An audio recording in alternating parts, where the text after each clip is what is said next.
Hello everyone, welcome to I exam B. We are 50% faster. तो guys, आज की video में हम बात करने वाले हैं आरबीआई ग्रेड बी फेज़ 1 के बारे में, जो कि मैंने खुद ही एग्ज़ाम दिया और इस एग्ज़ाम के बाद मेरा क्या रिएक्शन है और किस तरीके से मैंने इस एग्ज़ाम को देखा, वो सब बातें हम इस वीडियो में करेंगे।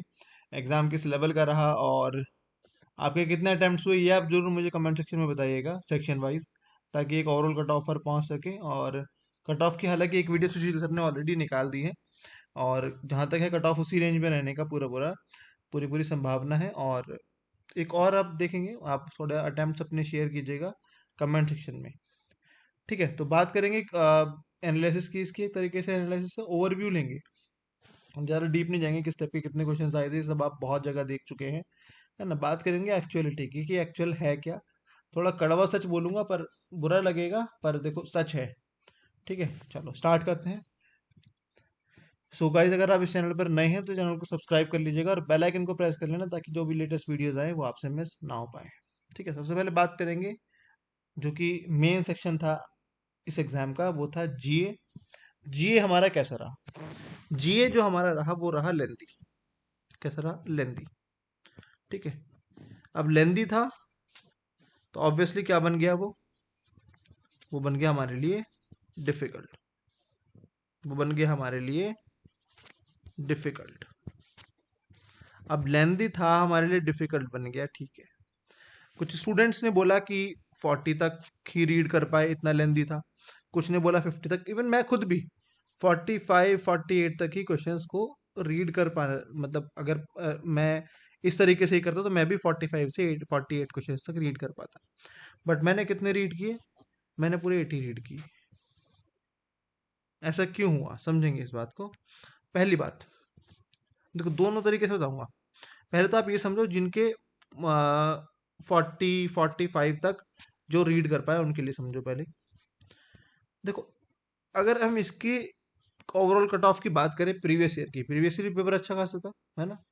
वो कितने गई थी ओवरऑल कट ऑफ पूरे एग्जाम की? 66 के आसपास थी, है ना। 66 हम ले लेते हैं, चलो। 200 में से 66, 66 कितना परसेंट हुआ? 33%। इतना ओवरऑल कट ऑफ जा रहा है, तो क्या हमें पूरे अटेम्प्ट्स करने की जरूरत है? कहीं भी ये बताओ। नहीं है ना। मतलब पूरे अटेम्प्ट्स करने ही नहीं है एग्जाम में। एग्जामिनर खुद चाहता है कि आप लिमिटेड क्वेश्चंस करो, सिलेक्टेड क्वेश्चंस करो, तभी इतनी कम कट ऑफ जा रही है। एग्जामिनर पुट इस हिसाब से कर रहे हैं क्वेश्चन को। दूसरी चीज, जीए की कट ऑफ थी 12 आउट ऑफ 80, कितना परसेंट हुआ? 15%। एग्जामिनर 15% तक मतलब ऐसे दे रहा है जो सब लोग कर रहे हैं। अगर आप 25 तक भी अगर इसमें अटेम्प्ट कर, अगर सही कर रहे हो, भाई आपने 45 क्वेश्चन रीड करे हैं, तो कम से कम 25 तो मैं एक्सपेक्ट करूँ, या 20 तो एक्सपेक्ट करूँ कि आप करो उनमें से। अगर उतने कर रहे हो तो बहुत अच्छा स्कोर है। किसी ने अगर 25 कर लिए क्वेश्चन इसमें, ठीक ठीक, तो मैं कह रहा हूँ उसका एग्जाम क्लियर है, कोई नहीं रोक सकता उसको। तो 45 रीड करना भी एक अच्छी चीज थी। अगर वो आपने पढ़ा होता और उस एक्यूरेसी से आप कर पाते वहां पे एग्जाम में, तो वो भी अच्छा था। अगर आपके 18 20 तक भी मार्क्स आ रहे हैं, अगर 45 आपने पढ़े हैं, तो बहुत अच्छे मार्क्स रहेंगे आपके ये, है ना। तो ये बात हमें समझने की जरूरत है। हम कहे जा रहे हैं चीजें कि इतना था, 25 मिनट में 80 क्वेश्चन कैसे पढ़े?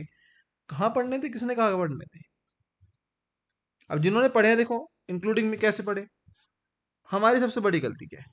क्वेश्चन आया, फॉर एग्जाम्पल क्वेश्चन आया पीएम स्वानिधि को लेकर। पीएम स्वानिधि को लेकर क्वेश्चन आया। अब अगर मैंने ये स्कीम पढ़ी है, तभी मुझे ये क्वेश्चन पढ़ना चाहिए, वरना नहीं पढ़ना चाहिए। और वहां पर स्टूडेंट्स क्या कर रहे हैं कि स्कीम आती है नहीं आती, देखा पीएम स्वानिधि, फिर भी उसको पूरा क्वेश्चन को रीड कर रहे हैं। तो भाई क्या हो रहा है? ये तो समझ में नहीं आ रहा ना। ये तो चीज आप गलत कर रहे हो। एग्जामिनर नहीं गलत कर रहा है, ये चीज आप गलत कर रहे हो। जब आपने पीएम पीएम स्वानिधि पढ़ा ही नहीं, तो आप उस क्वेश्चन पे जा ही क्यों रहे हो? आपको वो कीवर्ड देख के ही उसको स्किप कर देना चाहिए था, आपको पढ़ना ही नहीं चाहिए था। और अगर आपने पढ़ी है स्कीम ये, तब आपको ये क्वेश्चन पढ़ना चाहिए था। तो ये सिलेक्शन ऑफ क्वेश्चन, वो एग्जामिनर चाहता है आपकी मैनेजरियल पावर चेक करना, है ना। आप मैनेजर पोस्ट पर जा रहे हैं, वो चाहता है आपकी एबिलिटी को चेक करना। तो वहां हमें समझना पड़ेगा कि किस क्वेश्चन को हमें पिक करना है, किसको नहीं करना है।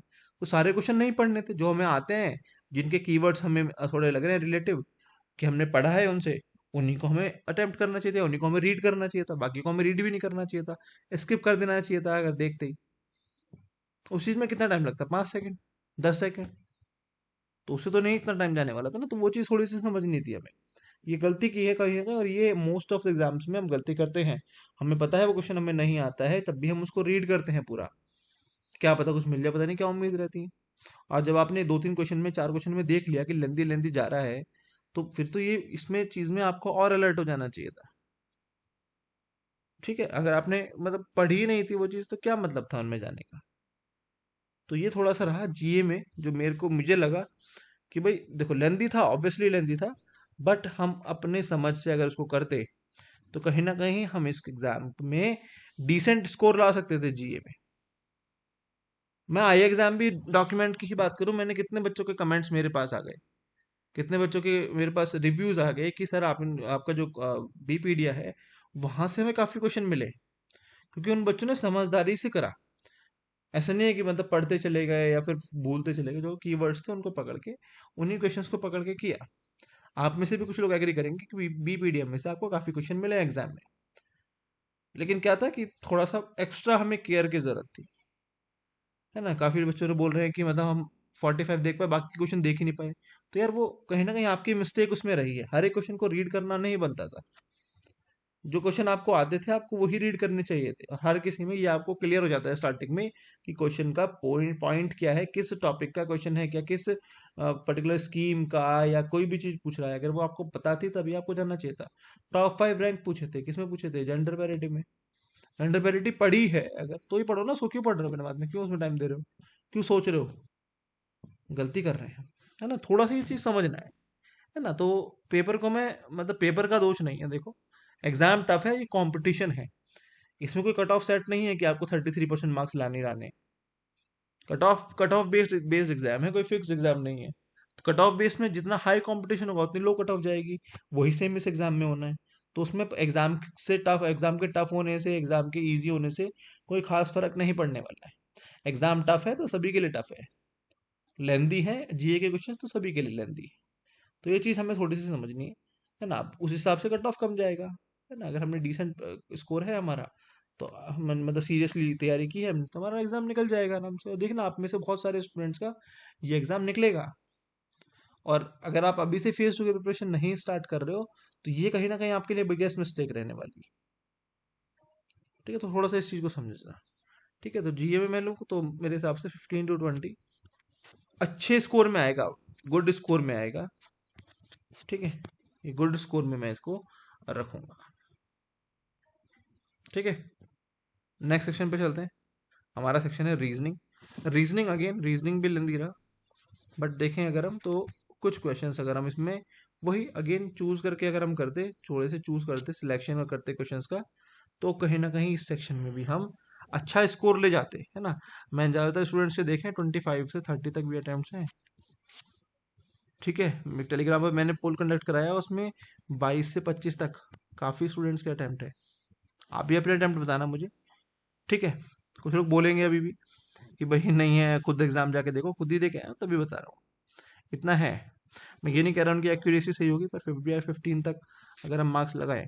सेक्शनल कट ऑफ रीजनिंग का इस बार बहुत डाउन जाना है, लास्ट ईयर से भी बहुत डाउन जाएगा। सुशील सर ने जैसे एक्सपेक्ट किया 4.5 के आसपास, वही मेरा एक्सपेक्टेशन है कि उसके आसपास ही इसका कट ऑफ जाना चाहिए। ठीक है, तो 15 भी कर दिए, 12 भी कर दिए, तो कितना अच्छा स्कोर हो जाएगा, समझो बात। सारे नहीं करने थे यार, सारे नहीं करने थे, अच्छा खासा टाइम मिलता है रीजनिंग में, तो रीजनिंग में तो अच्छा खासा टाइम मिलता है, तो उस टाइम में अगर आधे क्वेश्चन या आधे से भी थोड़े कम क्वेश्चन कर लेते तो काम बन जाता। ठीक है, तो सिलॉजिज्म भी था इसमें, वो तो हो जाने चाहिए थे, है ना। बाकी डेटा सफिशिएंसी थी, और पजल सेटिंग अरेंजमेंट्स एक दो दो तो डुएबल थे, बिल्कुल डुएबल थे, है ना। सर्कल वाला डुएबल था, फ्लैट फ्लोर वाला डुएबल था, है ना। आप लोग समझ पा रहे होंगे, जिन्होंने एग्जाम दिया है वो समझ पा रहे होंगे कि किन क्वेश्चंस की मैं बात कर रहा हूँ, और वो वाकई में डुएबल थे क्वेश्चंस। सर्कल जो था जिसके अंदर ब्लड रिलेशन भी दिया था, ये कितने एग्जाम से पूछा जा रहा है। हमने प्रैक्टिस भी की होगी, मैंने तो भाई अपने स्टूडेंट्स को पूरी प्रैक्टिस कराई है उनकी, और शायद उन्होंने सही भी किया है। काफी लोगों ने मुझे बताया कि हमने को क्वेश्चन ठीक किया है, आराम से बन गया था, ज्यादा प्रॉब्लम नहीं आई थी, थोड़ा सा डिफिकल्ट था। 5 6 6 मिनट 7 मिनट तक, 6 मिनट तक लगे, 7 मिनट तक भी लगे कुछ को, तो पर लेकिन बन गया। तो बन गया, अच्छी बात है, 5 क्वेश्चन वहां से कंप्लीट हुए, सोलह के क्वेश्चन कर लिए उन्होंने। ठीक है, तो कहीं ना कहीं कर जाएंगे लोग स्कोर ना इसमें भी अच्छा। तो ये सेक्शन भी अगेन देखो लेंदी रहा ऑब्वियसली, थोड़े से क्वेश्चन डिफिकल्ट थे, हर हर बार होते हैं। एग्जामिनर चाहता है कि आप वो क्वेश्चन ना करो, आप उनमें फंस कर रह जाते हो और एग्जाम हमारा खराब हो जाता है। कॉन्स के लिए मैं बात करूँ तो फिर देखो इसमें क्वाड्रेटिक मिली। अच्छा, हमारी गलती क्या कर रहे हैं ना, हम वही ऑर्थोडॉक्स चल रहे हैं कि जो पहले आता था वही आ रहा होगा इस बार भी। कई बार क्या हो रहा है ना, देखो कई बार क्या होता है, जो रिसेंट में एग्जाम चल रहे होते हैं ना, आप उस पर फोकस किया करो। अगर किसी ने एसबीआई क्लर्क मेंस दिया हो, है ना, तो वो समझ पाएगा कि क्वांट्स वहां पर जिस किस लेवल का था। यहाँ पर आपको टेबल डीआई भी मिला, मतलब डीआई जो था वो किस सिर्फ केसलेट नहीं मिला, डीआई जो था वो सिर्फ केसलेट नहीं मिला। उस एग्जाम में डीआई जो थे सब केसलेट थे, केसलेट डीआईज थे। एसबीआई क्लर्क मेंस की बात बता रहा हूँ मैं आपको। और वहां पर जो क्वेश्चंस थे, सिंगल सिंगल क्वेश्चन नहीं थे, डबल डबल क्वेश्चंस थे। एक ही स्टेटमेंट दी थी जैसे डीआई देते हैं और उन पे बेस्ड क्वेश्चन थे। हर एक क्वेश्चन अर्थमेटिक तक का क्वेश्चन इस तरीके से था, नंबर सीरीज का क्वेश्चन इस तरीके से था। उससे तो ये एग्जाम आसान रहा हमारा, उससे तो ये हमारा एग्जाम उससे एसबीआई क्लर्क मेंस से तो इजी रहा कम से कम। हमारे पास टेबलर भी आया, हमारे पास केस लेट भी थोड़ा ठीक ठाक था, है ना, हमारे पास सीरीज भी आई, क्वाड्रेटिक भी आई। अब कॉम्प्लेक्स आई तो वो आती है ना, हमारे पास ये सब चीजें आती ही हैं, ये टिपिकली कॉम्प्लेक्स चीजें में आएंगी आरबीआई ग्रेड में, एग्जाम देने जा रहे हो आप, तो यहाँ भी थोड़ा समझना। तो ये भी मतलब सेक्शन, ये भी क्वांट्स मेरे हिसाब से ठीक रहा, है ना। थोड़ी कैलकुलेशन ज़्यादा थी पर लेकिन ठीक रहा क्वांट्स। क्वांट्स में बहुत ही ज़्यादा एक्सट्रीमिटी हमें जो मतलब थोड़ा सा एक्सपेक्टेशन से ऊपर रहा, बट ठीक रहा, मतलब कर पा रहे थे क्वेश्चंस, हो रहे थे 10-12 क्वेश्चंस तो बन रहे थे आराम से। ठीक है, बाकी बात करते हैं देखो इंग्लिश की। तो इंग्लिश हर बार की तरह लास्ट कुछ एग्जाम्स में भी देखा गया है कि इंग्लिश हमेशा ही वो कहीं ना कहीं डुएबल साइड में रख रहे हैं। तो इंग्लिश में तो सभी ने अच्छा किया होगा, और इंग्लिश ही यहाँ पर डिसाइड करेगा क्या, ओवरऑल कट ऑफ। ये बात ध्यान रखना, ओवरऑल कट ऑफ यहाँ पर इंग्लिश डिसाइड करेगा, बाकी कोई नहीं डिसाइड करने वाला, क्योंकि इंग्लिश में लोगों ने स्कोर किया होगा अच्छा। मैं देख पा रहा हूँ कि 20, 22, 25 तक भी अटेम्प्ट हैं। तो अगर इतना स्कोर आता है तो समझो कट ऑफ फिर जो है वेरी करेगा। इंग्लिश यहाँ पर कहीं ना कहीं डिसाइडिंग फैक्टर रहेगा ओवरऑल कट ऑफ का, क्योंकि यहाँ पर स्कोर बनेगा लोगों का अच्छा, और वहां से वो निकाल पाएंगे ओवरऑल कट ऑफ का कि क्या रहता है। ठीक है, तो ये थी गाइस मेरी ऑब्जर्वेशंस, जो मुझे लगा। एज अ टीचर भी मैं आपको ये चीज़ बोल रहा हूँ, देखो पेपर कैसा आता है, ये कंपटीशन है, ये कोई अ, एक तरीके से जनरल एग्जामिनेशन नहीं है, ये कंपटीशन है। तो कंपटीशन में डिफिकल्ट एग्जाम आपके अकेले के लिए डिफिकल्ट नहीं होता, इजी एग्जाम आपके अकेले के लिए इजी नहीं होता। इवन मैं तो ये समझता हूँ जो सीरियस एस्पिरेंट है वो सेम में ही चाहता है कि एग्जाम थोड़ा डिफिकल्ट आए, क्योंकि इजी में तो क्या है कि जिसने नहीं कम भी पढ़ा है नहीं भी पढ़ा है वो भी कहीं ना कुछ स्कोर कर लेता है, कट ऑफ और हायर चला जाता है। यहाँ पर तो कट ऑफ डाउन जाएगा, और जो सीरियस एस्पिरेंट्स होंगे जिन्होंने सही में तैयारी करी होगी उनका एग्जाम निकल जाएगा। ये बात कहीं ना कहीं मेरी सच्ची है कि जिन्होंने सही में तैयारी करी है उनको अच्छा लग रहा होगा कि एकदम डिफिकल्ट है, हर कोई चाहता है, या जिन्होंने सीरियसली तैयारी करी। तो ये था गाइस मेरी साइड से इसका ओवरऑल एनालिसिस। ठीक है, बाकी आपका जो भी रिएक्शन है, जो भी आप मतलब सोचते हैं, क्या मेरी बात से आप सहमत हैं या नहीं है, जो भी आपका व्यू है, आप एक ऑफिसर पोस्ट के लिए जा रहे हैं, आपका अपना व्यू हो सकता है, होना भी चाहिए, है ना। उन सभी को आप मुझे कमेंट सेक्शन में बताइएगा, एक हेल्दी डिस्कशन करेंगे।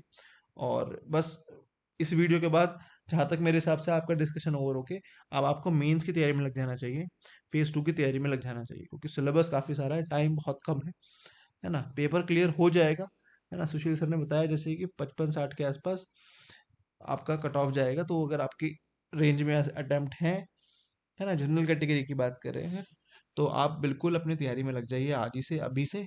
और बाकी चीज़ें आप करना, मतलब बाकी चीज़ें आप सोचना बार बार उन चीज़ों के बारे में, कोई फ़ायदा नहीं है उन चीज़ों का, अब उनको हम छोड़ेंगे।